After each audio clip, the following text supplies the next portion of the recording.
Portanto, no livro de Josué, capítulo de número 14 e capítulo de número 15. Você achou? Diga amém. Versículo de número 6 do capítulo 14, está escrito assim: os filhos de Judá chegaram a Josué em Gilgal, e Calebe, filho de Jefoné, o quenezeu, lhe disse: tu sabes o que o Senhor falou a Moisés, homem de Deus, em Gades Barneia, a respeito de mim e de ti. Eu tinha 40 anos quando Moisés, servo do Senhor, me enviou a Gades Barneia para espiar a terra. E eu lhe trouxe resposta como sentia no meu coração. Mas meus irmãos que subiram comigo fizeram derreter o coração do povo. Eu, porém, perseverei em seguir ao Senhor meu Deus. Então Moisés, naquele dia, jurou, dizendo: certamente a terra que pisou o teu pé será tua, e de teus filhos em herança perpetuamente, porque perseveraste em seguir ao Senhor meu Deus. Agora, pois, o Senhor me conservou em vida, como falou. 45 anos há desde que o Senhor falou esta palavra a Moisés, andando Israel ainda no deserto. E já agora tenho 85 anos de idade. Ainda estou tão forte como no dia em que Moisés me enviou. Qual era a minha força então? Tal ainda é agora, para a guerra, para sair e para entrar. Agora, dai-me este monte de que o Senhor falou naquele dia. Naquele dia, tu ouviste que os Enaquins estavam ali, bem como cidades grandes e fortes. Porventura o Senhor será comigo para os expulsar, como prometeu.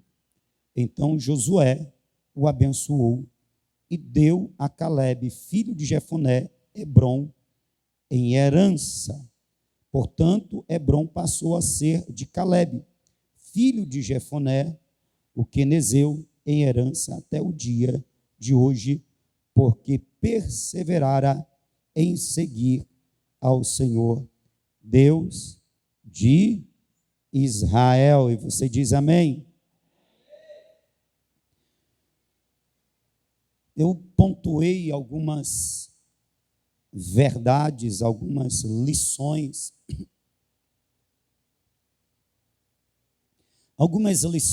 da outra vez que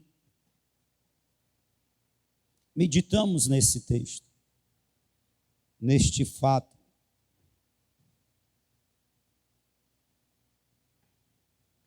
Mas o tempo correu e alguns pontos eu não consegui transmitir aos irmãos, por isso, nesta noite, eu quero continuar refletindo com vocês sobre essa história tão inspiradora como é a de Calebe. Um dos pontos que me chama muito a atenção e que me faz olhar para Deus e ver o quanto Ele é gracioso e bom, é o fato de que Calebe, como diz no versículo de número 6, Calebe, ele era um estrangeiro entre os filhos de Israel. E eu não sei se você está lembrado, mas eu vou te ajudar. A promessa que Deus fez, que diz respeito à possessão da terra prometida foi feita aos descendentes de Abraão, que gerou Isaque, que por sua vez gerou Jacó, e Jacó gerou 12 filhos, que formou 12 tribos e deu origem à nação de Israel. A promessa era para os descendentes de Abraão, portanto, os israelitas. Todavia, no versículo de número 6, está escrito que Calebe, quando chega Josué e reivindica que ele seja liberado para possuir o que Deus lhe prometera, é dito que Calebe é filho de Jefoné, o quenezeu. É outro povo. Portanto, Calebe, ele é um tipo de nós. Como assim, pastor? No tempo em que a promessa de Deus foi direcionada à nação de Israel, um homem estrangeiro de outra nação, ele creu, e esse crer dele ficou testemunhado quando os próprios israelitas, dos 12 que foram enviados, 10 deram um relatório negativo, mostrando assim que não confiavam o suficiente em Deus para cumprir na vida deles o que fora prometido. Enquanto isso, está lá Calebe entre eles, que não faz parte, a promessa não é para ele, mas ele agarra a promessa, e ele crê, e ele testemunha: se o Senhor for conosco, nós conquistaremos toda esta terra, independente que se há nela gigantes, se há cidades fortificadas, se estão eles bem armados ou não, se o Senhor estiver conosco, nós a possuiremos. Ou seja, ele se apodera da promessa, não por direito de descendência, não por direito de sangue, não por ser descendente, ele se apodera da promessa por meio da fé. Pela fé, igualmente a nós também não somos filhos de Abraão. Jesus veio e pregou primeiramente para os seus, os descendentes, os filhos de Abraão, mas os seus não receberam, mas todos quanto receberam, deu eles o direito a nós de sermos feitos filhos de Deus, a saber, os que creem no seu nome. Nós não somos descendentes de Abraão por sangue, mas somos descendentes de Abraão por fé, aleluia, e nós nos apropriamos das promessas por meio da fé, e entramos na família por meio da fé. É o primeiro ponto que me chama muita atenção. Nós podemos nos apropriar de muitas promessas. A Bíblia, a palavra de Deus, tem mais de 8.000 promessas. Algumas delas bem específicas para indivíduos, para nações, para a nação de Israel, mas pela fé nós podemos pegar a palavra e dizer: Senhor, eu creio, e por esta palavra eu viverei, eu esperarei nesta palavra, eu me conduzirei debaixo dela, que foi o ponto que eu mais dei ênfase da outra vez que nos reunimos. Nós temos que viver debaixo da palavra, da promessa de Deus. Esse tem que ser o nosso propósito. Existe uma promessa de Deus que nos diz que nós habitaremos com Ele para sempre. Para sempre com Ele viveremos. Assim como havia para Calebe a promessa de possuir Hebrom, na terra de Canaã, que emana leite e mel, para nós, que fazemos parte da igreja do Senhor, existe uma promessa, e essa promessa é incomparavelmente maior, que nós possuiremos a Canaã celestial. Aleluia! E nós, assim como Moisés, assim como Calebe, assim como Josué e tantos outros, nós devemos ter isso como propósito da nossa vida. Porque é isso que acontece com Calebe. Preste atenção. Calebe, ele espera cerca de 45 anos. Pois é o tempo que aquela geração que tinha sua mesma idade, a geração a qual ele fazia parte, só que não creu como ele creu, não perseverou como ele perseverou. Preste atenção, eles não creram. Quem está me ouvindo, diga um amém. Eles não creram na promessa do Senhor. E por que não creram? Isso não se tornou na vida deles o propósito de vida. Tem crente, tem pessoas que frequentam a igreja que ainda não sabe qual é o propósito da vida dela.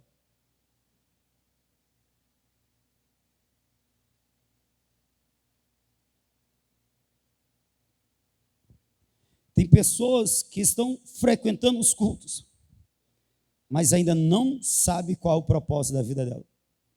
Diz que aceitou Jesus, mas não sabe qual é o propósito da vida dela. E quem não sabe qual é o propósito da vida, é muito fácil para Satanás chegar e desviar essa pessoa. E tirar ela do caminho. Enganar ela, iludir, embaraçar e fazer com que determinadas coisas que são necessárias para viver, mas elas são complementares, não o objetivo. Elas são complementares, necessárias à vida. A pessoa que não tem um propósito, essas coisas complementares podem ser usadas por Satanás para desviar essa pessoa do caminho. Vou dar um exemplo. O propósito da vida do salvo, que foi encontrado por Jesus, é trabalhar para ter o pão de cada dia. Esse é o propósito da vida do salvo. Sim ou não? Isso é complementar.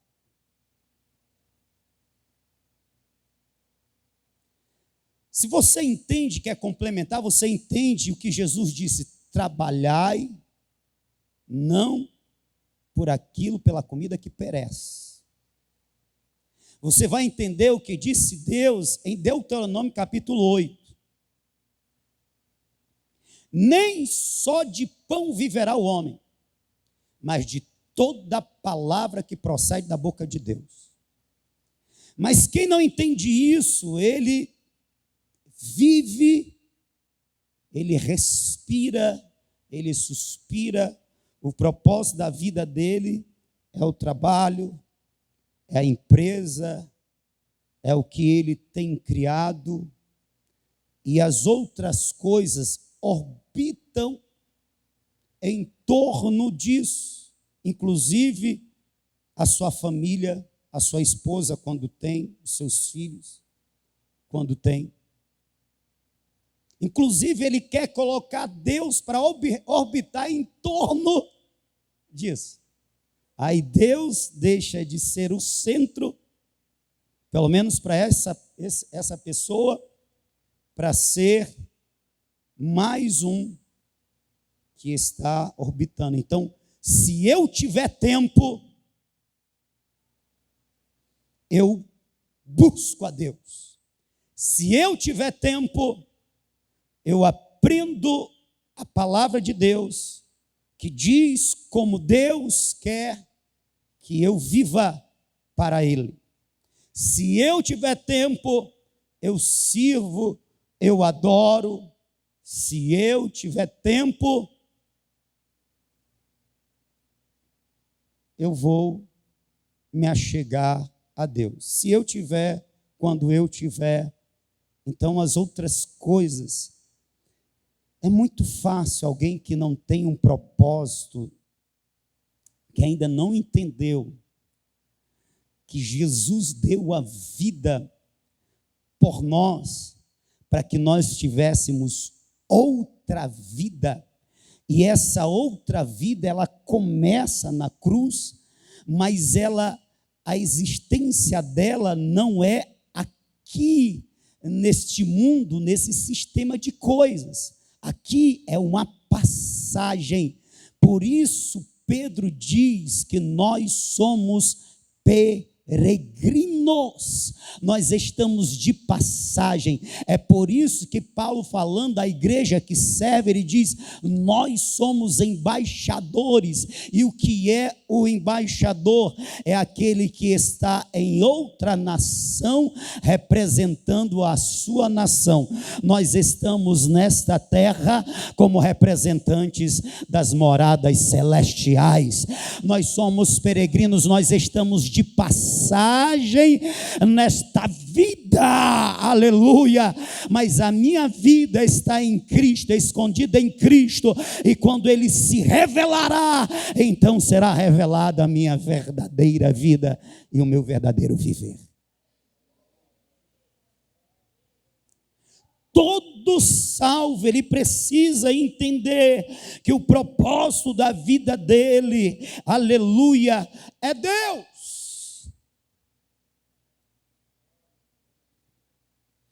É Deus. E todas as outras coisas convergem para isso. E todas as outras coisas são complementares a isso. E tudo orbita em torno disso. Portanto, se é Deus o propósito da minha vida, eu vivo não para mim, eu vivo para Ele. As palavras do apóstolo Paulo fazem sentido. Não vivo mais eu, mas Cristo vive em mim. Pois estou crucificado em Cristo. Aleluia! As palavras do apóstolo Paulo fazem sentido. Se Deus é a razão da minha vida, da minha existência, que palavras! Portanto, quer comais, quer bebais. E ele está falando de coisas que são essenciais da vida. Mas ele coloca como complementares. Quer comais, quer bebais, fazei tudo para a glória do Gonçalves. Viu, Gonçalves? Faz tudo para a tua glória. Teve um homem nas Escrituras que ele viveu sem propósito. Ele ficou confuso muitos anos da sua vida. O texto diz: quer comais, quer bebais, fazei tudo para a glória de... Só consegue viver assim quem tem Deus como propósito da sua existência, da sua vida, do seu viver. E só consegue fazer isso quem é salvo.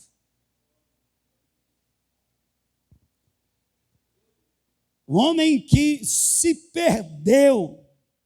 E olha que ele teve bons exemplos. Eu vou botar um pé lá na história dele e vou voltar, porque eu estou falando de Caleb. Salomão. Quando você lê Cantares, você vê um homem perdido. Acorda, crente. Só tem o domingo, não pode dormir, não. Você lê Cantares, você vê um homem perdido. É por isso que você vê assim, mas como assim? Tudo ele diz que é vaidade. Vaidade, futilidade, algo sem valor. E ele fala, olha, eu me entreguei e decidi, me lancei em fazer grandes obras, grandes construções, fiz palácios, fiz jardins, tive muitos servos e servas. Ou seja, eu adquiri muitas riquezas, acumulei ouro, prata. Ele está falando, teve um momento na minha vida que eu procurei um sentido nas realizações. Quem está me ouvindo, diga amém. Nas realizações. Qual o problema de construir palácio quem tem dinheiro? Nenhum. O problema é quando o crente, o salvo, faz isso porque está buscando um sentido para a vida.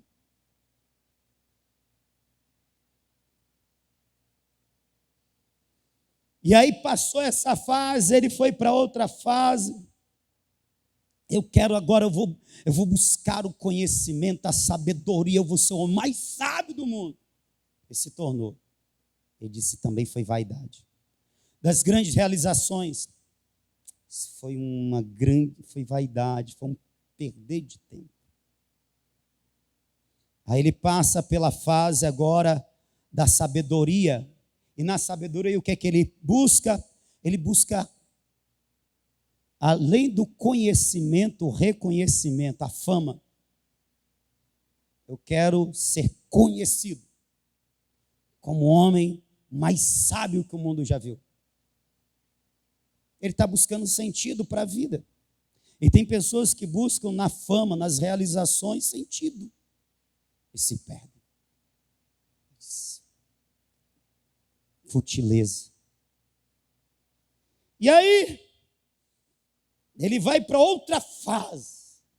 Ele diz, eu possuo mulheres, não poucas, muitas.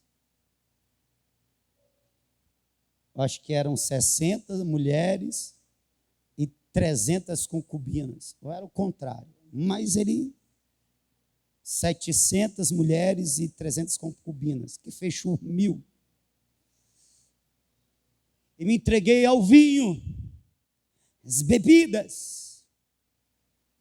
Tipo assim, eu me entreguei à curtição, porque no mundo, curtição tem que ter mulher e bebida e droga.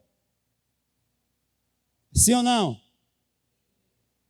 E aí ele está perdidozinho. E a Bíblia diz que as mulheres foram o canal que levou ele a se aprofundar ainda mais na sua perdição, pois ele, cedendo aos pedidos das mulheres, ele construiu templos para os falsos deuses em Israel. Mas sabe como é que começou Salomão? Deus lhe apareceu em sonho, ele disse, pede o que você quer. Ele disse, Senhor, eu quero sabedoria para conduzir o teu povo que é imenso. Ele começou muito bem, pedindo ao Senhor que lhe desse capacidade para viver para Deus. Quem está me entendendo? Ele começou com o sentido da vida, com o propósito certo. Viver para a glória de Deus. E ele pede que Deus o habilite, o capacite para viver assim. Mas o tempo passou e ele se perdeu até chegar na sua velhice e ele dizer: todo esse esforço, todo esse empreendimento me sugou a vida, me sugou a juventude, os recursos, a minha força, o meu vigor, a minha vida. E agora o que é que me resta é refletir e aconselhar os jovens. Lembra-te do teu Criador no dia da tua juventude, antes que venham os dias maus, porque havia chegado para ele, em que dirá, não tenho prazer nele. Todo mundo que está aqui vai ficar idoso e também vai morrer. Todos. Agora, já pensou você chegar no finzinho da sua vida, ou chegar nos dias da velhice, onde você, como diz as Escrituras, é canseira, é enfado, e você, como Salomão, pensar: poxa, quando eu fui para as farras, quando eu fui para as baladas, quando eu curti as mulheres, e agora as mulheres, os homens, quando eu curti, na verdade, eu estava perdendo a vida. Quando eu peguei os meus recursos, frutos do meu suor, do meu trabalho, ao invés de aplicar para a glória de Deus, eu apliquei para saciar o meu desejo carnal humano de ser conhecido e reconhecido pelo que eu fiz a mim mesmo, e não o que eu fiz por Deus, para Ele, por Ele, porque dele são todas as coisas. Vai chegar a tua velhice, e o que é que você vai dizer para a tua consciência? Porque existe um juiz interno dado por Deus, que cada um de nós temos, chamado consciência, e ela vai te cobrar. E eu tenho certeza que quando chegar esse dia, ela vai lembrar desse rosto lindo aqui que está falando para você. Ela vai te lembrar do Gonçalves, te pregando hoje, tentando te acordar, te sacudir. Quando o propósito da nossa vida é Deus, é a palavra que Ele liberou sobre nós. Podem se passar 45 anos. Você sabe o que é 45 anos? Você sabe o que é 45 anos, irmãos? É muito tempo. Eu acredito que por várias vezes o diabo chegou no ouvidozão de Caleb e disse: tu está ficando velho, cara. Como é que tu vai guerrear?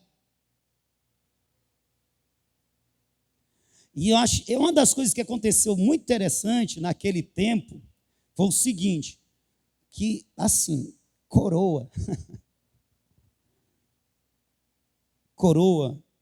idoso, que Caleb, 85 anos, é idoso.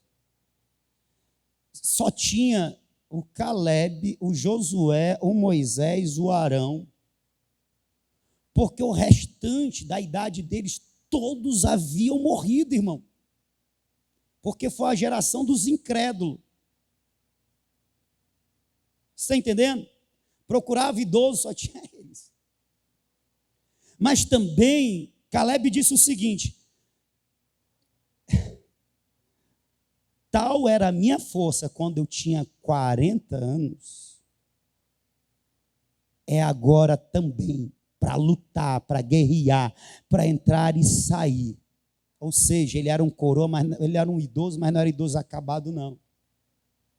quem olhava para Caleb olhava assim, cara, o que aconteceu com esse homem? Que ele não envelhece. Ele tem até as cãs brancas. Mas olha aí o porte desse homem aí, todo saradão, meu irmão. Ou você acha que ele era um velho buchudo? Corcunda. Se tremendo. Não, eu estou todo durão, mano.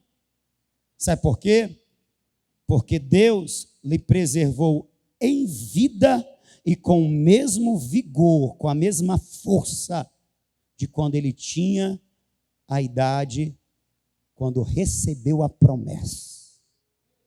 Então, quem olhava assim entre os milhões, quando via, quem é aquele dali? Que estranho, ele tem um cabelo branco, mas ele é todo novão, saradão. Quem é ele? Ele é Caleb, o servo do Senhor.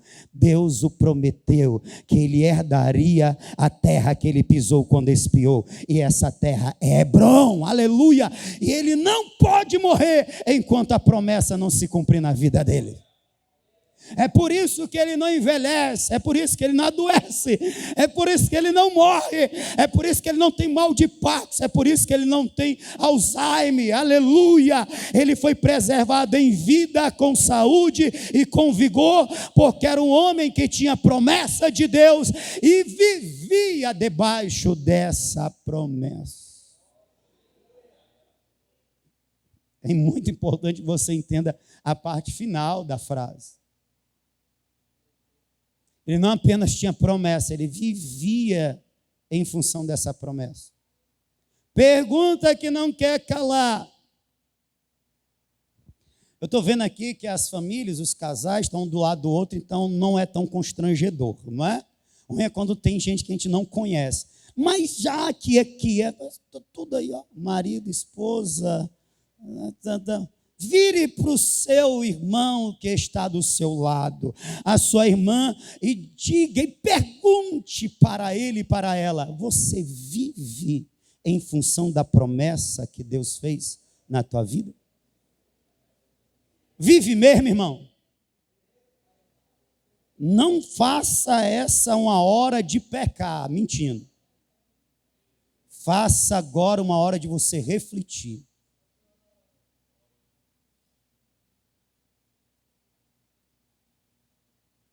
E para ser sincero e honesto, tem crente que era para estar dizendo assim: irmão, antes de responder, eu preciso descobrir qual é a promessa que Deus tem na minha vida. Aí o outro irmão dizer: rapaz, o pastor acabou de dizer, irmão. Aleluia! Você vive mesmo, irmão? É sério, é sério. Vive mesmo em função dessa promessa. Sabe aonde? Quem está me ouvindo, diga amém. Sabe aonde nós manifestamos com mais clareza esse propósito, essa verdade, em unidade no corpo de Cristo.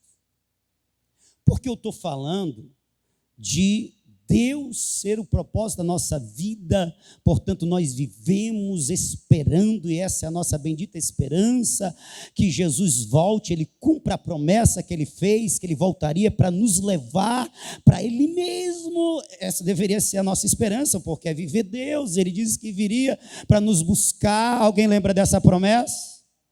Essa deveria ser a principal promessa que norteia o propósito da tua vida. E qual é o povo que tem essa promessa e vive essa promessa e expressa essa promessa? Porque o mesmo Jesus que disse que viria nos buscar, Ele também disse através dos seus servos que nós deveríamos esperar de braços cruzados ou nós deveríamos esperar servindo. Numa das suas parábolas, ele termina a parábola dizendo assim: bem-aventurado é o servo que, quando o seu senhor voltar, o encontre fazendo assim, o quê? servindo.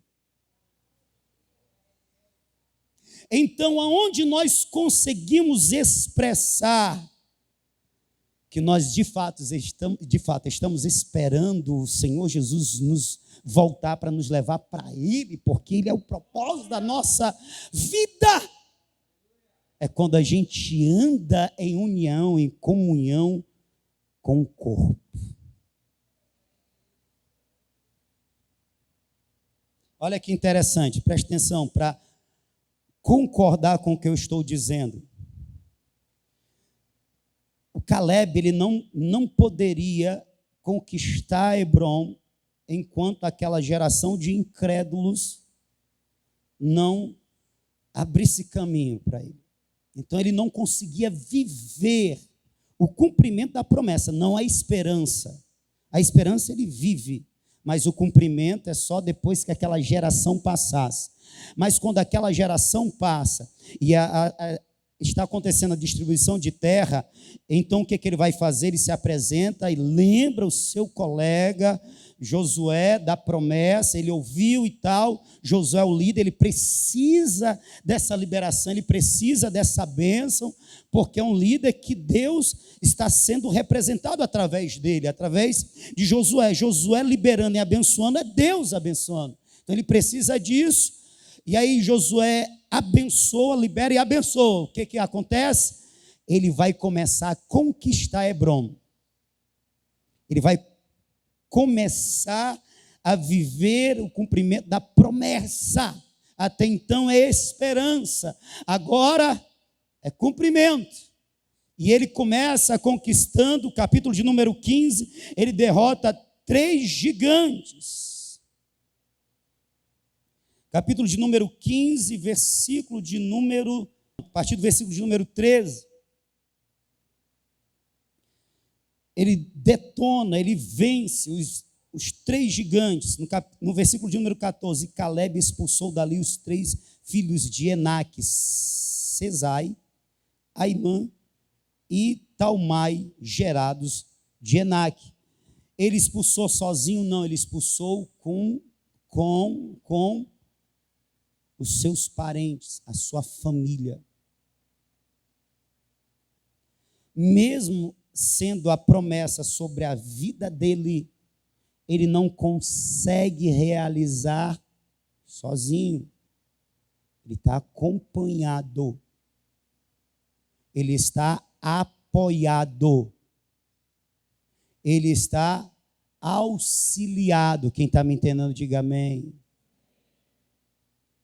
Em outras palavras, Deus é o propósito da minha vida, Ele é meu Pai, aleluia, glória a Deus. Ele é Pai do irmão que está do teu lado, da irmã que está atrás de você, do irmão que está na frente de você, desse povo que está aqui reunido, aleluia. Do mesmo jeito que você tem essa promessa, Ele também tem. Unamos forças e vamos vencer os gigantes que estão nos impedindo de conquistar, de avançar, de seguir até a nossa terra celestial.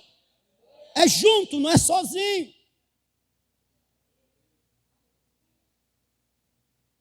Você está me entendendo? Aí tem aqueles crentes que dizem, eu sou igreja. Não! Você está enganado. A igreja não é um indivíduo, a igreja é um coletivo. Nós somos parte dela, integrantes dela, mas não ela.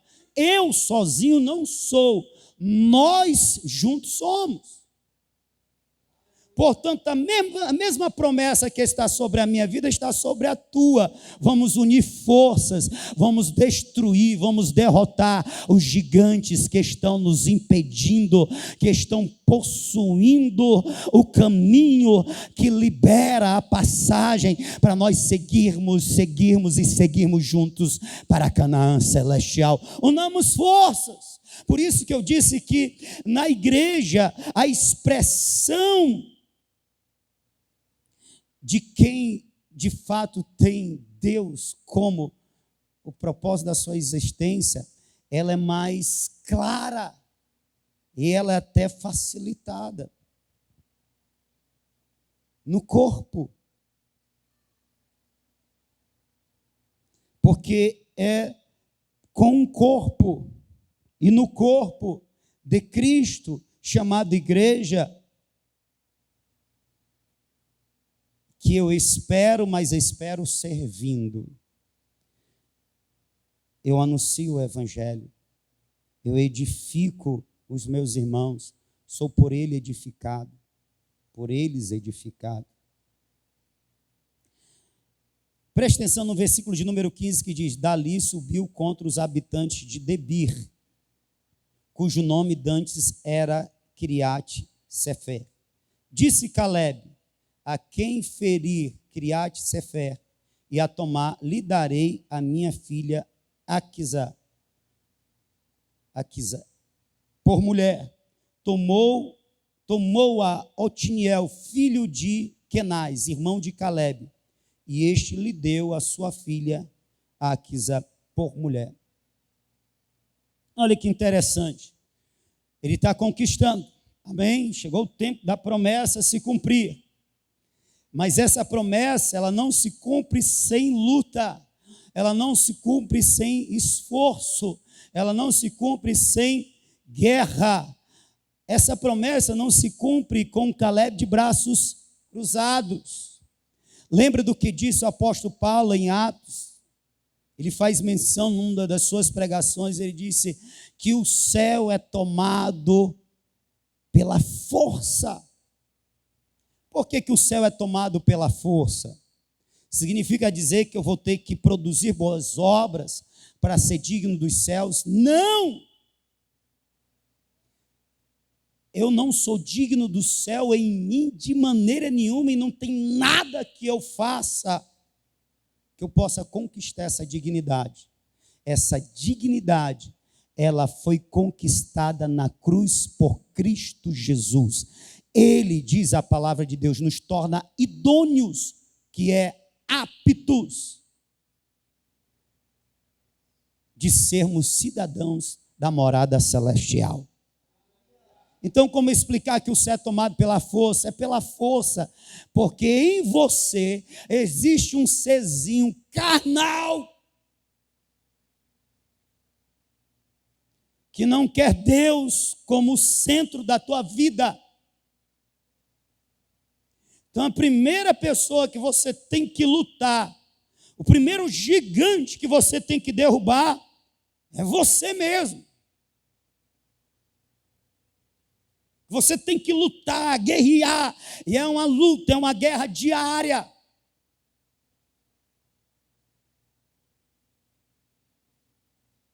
E a bem da verdade, nós só conseguimos vencer essa guerra porque nós temos um auxiliar de potência, meu irmão. Nós temos um Otiniel na nossa vida chamado Espírito Santo. Você sabe o que significa a palavra Otiniel? Deus é força. Vou repetir, Otiniel significa Deus é. Está aqui Calebe lutando e ele vence 3 gigantes que detêm o domínio sobre 3 cidades, sobre aquela região montanhosa que está Hebron. Mas quando chega em Debir, ele não consegue nas suas forças vencer aquela cidade. Então ele faz um apelo: quem vencer essa cidade, quem tomar essa cidade, para mim, eu darei a minha filha como esposa. Aí aparece quem? Otiniel. Deixa comigo, tio. É nós. Aleluia. Apareceu Deus. É força. Ou seja, Calebe não tinha força para vencer aquela luta, aquela guerra. Os moradores de Debir não tinham como conquistar na sua força. Deus mandou um reforço. O que é que eu estou dizendo com isso? Nós não temos forças para vencer o eu carnal que habita em nós, mas nós temos o Espírito do Senhor para nos ajudar. Deus é a nossa força. O que está faltando é crente se conscientizar dessa luta e buscar no Espírito Santo força. Aleluia. Preste atenção no que eu vou te dizer. Quando Jesus deu a vida por ti na cruz do Calvário, Ele não deu para que você vivesse uma vida nele fria, uma vida desprazerosa, desmotivada, onde você não tem prazer nenhum de ir cultuá-lo, onde você não tem vontade nenhuma e disposição nenhuma de fazer a obra dele. Não foi para isso. Eu vou repetir, não foi para isso. É tanto que ele, além de falar, de nos ensinar, de nos motivar e até nos ordenar, ele ainda enviou o Consolador, o Espírito Santo, para nos ajudar, o Otiniel divino, para nos ajudar nessa luta, ajudar a vencer. Agora Caleb não poderia ficar muito conformado e acomodado com as outras partes da região que ele havia conquistado. Sim, mas ele disse: não. É onde eu pisei a planta dos meus pés. É tudo que Deus me prometeu, eu vou conquistar. Eu vou buscar força para isso. Aleluia. Tem uma vida mais cheia,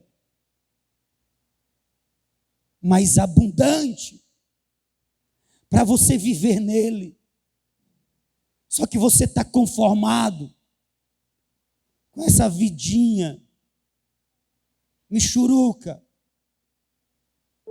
onde você não tem a alegria de dizer: eu ganhei vidas para o meu Senhor.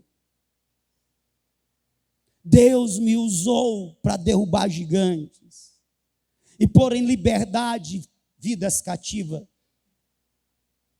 Você está conformado com essa vida? Eu vou para o culto e já está ótimo. Deus nos salvou, nos libertou, nos encheu do Espírito dele e nos chamou para nós auxiliarmos ele como implantadores do seu reino na terra. Preste atenção. Alguém pode pregar essa mensagem dizendo: olha, Caleb está lá e Caleb está conquistando, é para ele, é isso, irmão, Deus vai te dar vitórias, aí ensinando os irmãos cada vez mais a serem egoístas e fazerem pedidos egoístas. É isso mesmo, eu vou ser um vencedor, eu vou conquistar, e é para mim, e eu vou desfrutar, é para mim. Se eu te disser que o Caleb, ele está desfrutando, mas ao mesmo tempo ele está cumprindo uma missão que glorifica a Deus. Como assim, pastor? Deus estava usando Israel para punir, executar o juízo sobre aquelas nações por sua impiedade, por seus pecados, por suas maldades. Israel estava sendo servo do Senhor. Eles não estavam apenas conquistando uma terra para eles habitarem, eles estavam sendo os executores do juízo de Deus. Eles estavam sendo servos de Deus. Digam comigo: Israel estavam sendo servos de Deus enquanto conquistavam a terra prometida. Não entendi, pastor. O salvo, ele tem como viver uma vida muito prazerosa quando ele vive para servir ao Senhor. É no servir ao Senhor que ele encontra a sua maior alegria, as suas maiores realizações. Lembra do Salomão? Eu realizei, eu construí palácio, eu construí, eu adquiri, eu acumulei. Vaidade. Porque ele fazia isso por ele e para ele. E o Caleb: eu estou conquistando, eu estou vencendo. Cidades inteiras vão ser para mim, para minha família, para os meus descendentes. Sim, mas antes de tudo está o Senhor no controle da minha vida, e eu estou fazendo isso por Ele, é para Ele, porque quando eu venço no nome dEle, o nome dEle é exaltado, é glorificado. As nações ouvem e dizem: Israel tem um Deus poderoso, Israel está vencendo todas as nações. Que Deus é esse que Israel serve? É o Deus dos hebreus, é o Senhor dos exércitos, é Ele o poderoso na batalha. O nome de Deus estava sendo glorificado.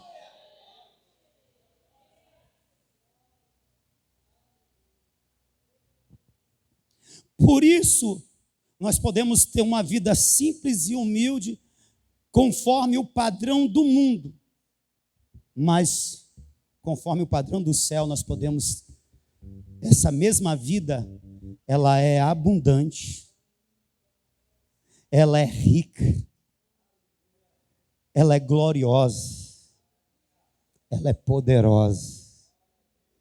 Quem está me entendendo? Uou, aleluia.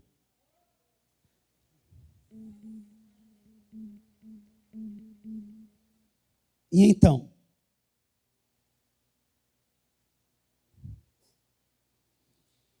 quando Caleb espera tantos anos, e ao saber que eles estão servindo ao Senhor na conquista daquela terra, é a vontade de Deus, é Deus trazendo juízo, é Deus punindo, é Deus sendo Deus. Portanto, quando Caleb espera tantos anos, ele não está esperando para a sua glória, ele está esperando para a glória de Deus. Quando Caleb mantém o coração no propósito, apesar de tantos anos, não é por ele, não é para a glória dele, é para a glória de Deus. Por isso ele é chamado de servo. Por isso, em algumas traduções, diz que ele foi fiel. Portanto, quando Caleb se submete à liderança de Josué e lhe pede autorização, não é para a glória dele, é para a glória de Deus. Quando ele começa, ele move. Quem está me ouvindo, diga amém. Gente, Caleb, ele exerce influência sobre a sua família, sobre toda a sua casa. Ele faz com que o que está no coração dele se derrame no coração dos seus familiares. Que a esperança dele seja a mesma esperança dos seus familiares. Portanto, o propósito dele seja o propósito dos seus familiares. Ei,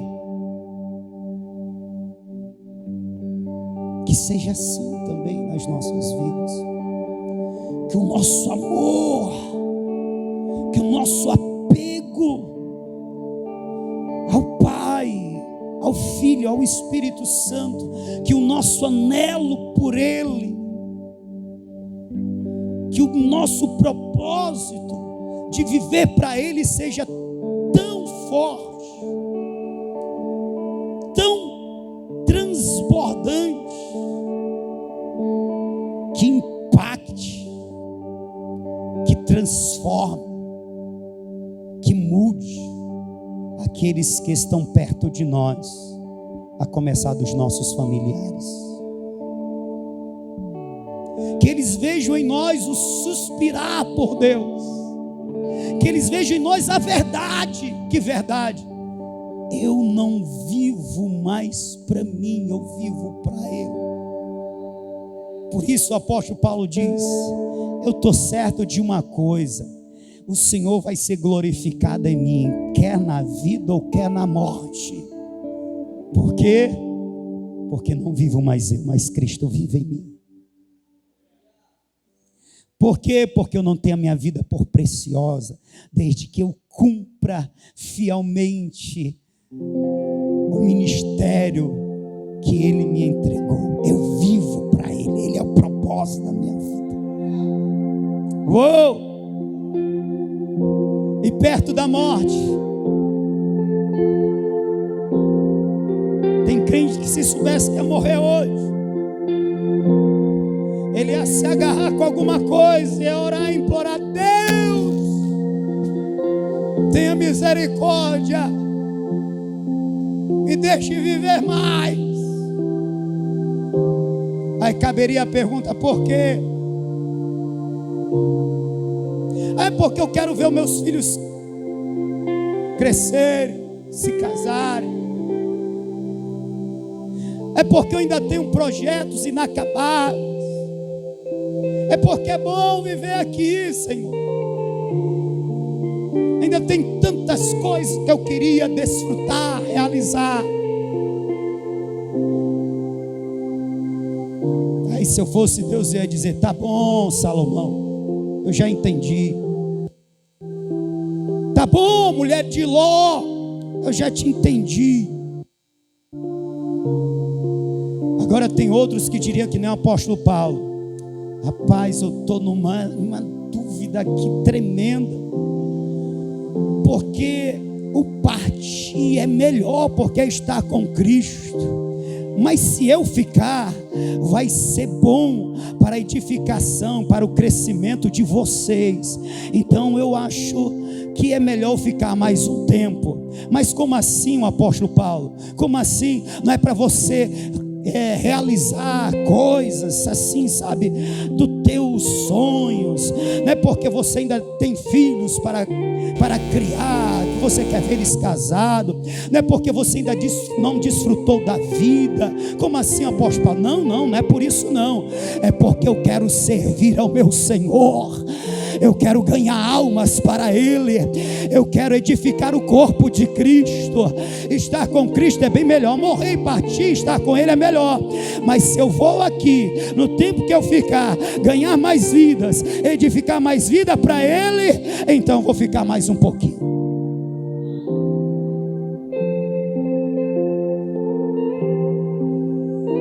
Até quando Caleb pede forças, pede reforço,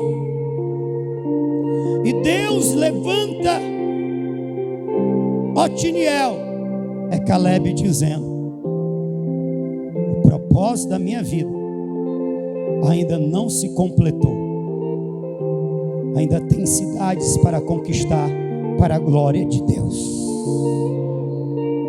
E aí, irmão, dá para viver assim?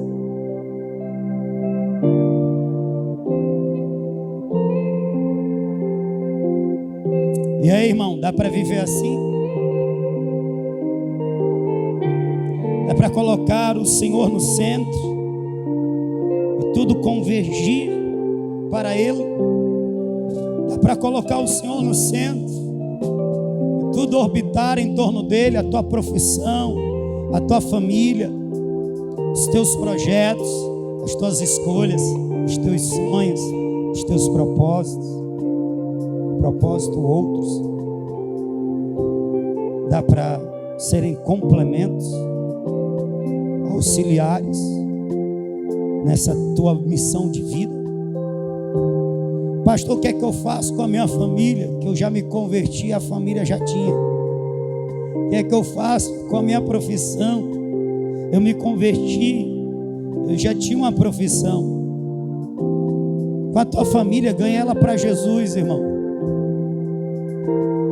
Deixe que ela veja no teu novo modo de viver, nos teus novos hábitos, nas tuas novas escolhas. Deixe elas verem que Cristo é o centro na tua vida, que Cristo é Senhor na tua vida, que Ele é o propósito primordial da tua existência.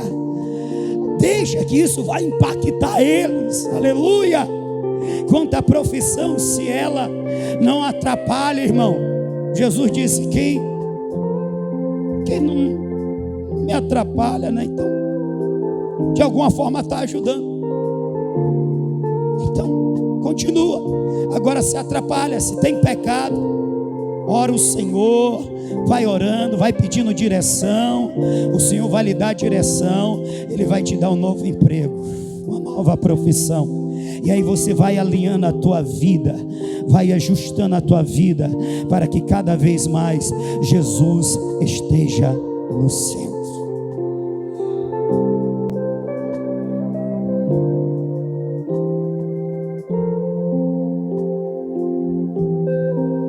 Sabe por que tinha uma terra para ser conquistada? Porque tinha um propósito de um homem? Não!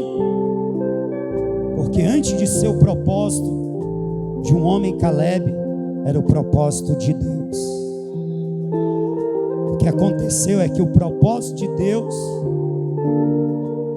foi semeado no coração de Caleb, e Caleb abraçou. Isso agora vai ser o propósito da minha vida. Ei, o Espírito Santo semeou aí algum propósito no teu coração para ser o propósito da tua vida?